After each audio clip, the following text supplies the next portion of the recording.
તો વડોદરામાં વિશ્વામિત્રી નદીની આસપાસ ગેરકાયદે બાંધકામો અને જળાશયોની ઉપર ગેરકાયદે બાંધકામોને લઈને જાહેર હિતની અરજી થઈ, જેના પર આજે સુનાવણી થવાની છે હાઈકોર્ટમાં। વધુ જાણકારી આપી રહ્યા છે સંવાદદાતા રોનક। હાઈકોર્ટમાં આજે સુનાવણી થવાની છે, શું અપડેટ્સ?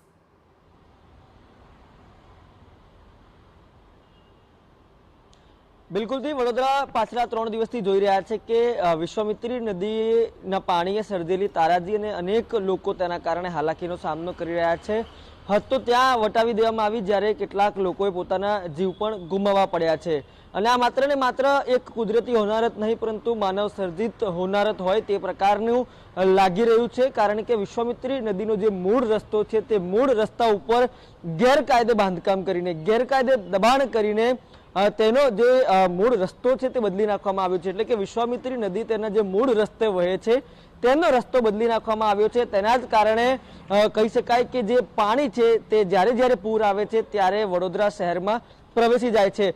અગત્યની વાત તો એ પણ છે કે વિશ્વામિત્રી નદી એ અનેક મગરોનું વસવાટ છે, સ્થાન છે। ત્યારે જ્યારે આ વિશ્વામિત્રી નદીના પાણીમાં જે પૂરનો સમય આવે છે ત્યારે જે પાણી શહેરમાં પ્રવેશે છે તેની સાથે સાથે આ મગરો પણ શહેરમાં પ્રવેશી જાય છે। અને આ તમામ મામલે ગુજરાત હાઈકોર્ટમાં જાહેર હિતની અરજી સ્વરૂપે જે ફરિયાદ છે તે અગાઉ કરવામાં આવેલી છે, જેમાં આજે ગુજરાત હાઈકોર્ટમાં આ સમગ્ર મામલે અરજી હાથ ધરાશે, જેમાં ખાનગી બિલ્ડર દ્વારા કરાયેલા તમામ કામ છે તે અંગેની ફરિયાદ પણ કરવામાં આવી શકે છે।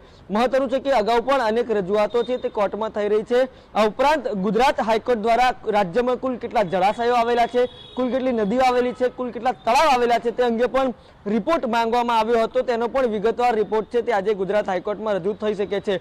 મહત્વનું છે કે થોડા દિવસ અગાઉ જ જે સરકારી વકીલ છે તેમના દ્વારા કોર્ટમાં કબૂલાત કરવામાં આવી હતી કે જે રાજ્યમાં આવેલા જળાશયોમાં કેટલાક સ્થાન ઉપર એન્ક્રોચમેન્ટ એટલે કે જે જળાશયો આવેલા છે તેના ઉપર ગેરકાયદે દબાણ થયેલાનું સામે આવ્યું છે, ફલિત થયું છે। એટલે કે આજે હવે જ્યારે વિગતવાર રિપોર્ટ આવે ત્યારે કોર્ટ તરફથી કયા પ્રકારનું જે એક્શન છે તે લેવાઈ શકે છે તેના પર પણ સૌની નજર રહેશે। પરંતુ ખૂબ અગત્યની વાત એ છે કે વડોદરામાં જે પ્રકારે પૂર આવ્યું, જે પ્રકારે મગર રસ્તા પર આવી ચૂક્યા છે, જે પ્રકારે યુવાનોએ કેટલાકે પોતાના જીવ ગુમાવવાનો આરો આવ્યો છે, ત્યારે ગુજરાત હાઈકોર્ટમાં જે વિશ્વામિત્રી નદી પર કરેલા જે ગેરકાયદે દબાણો છે તેની ફરિયાદ છે તે કરવામાં આવી છે અને જાહેર હિતની અરજી પર આજે જ ગુજરાત હાઈકોર્ટમાં સુનાવણી હાથ ધરાશે।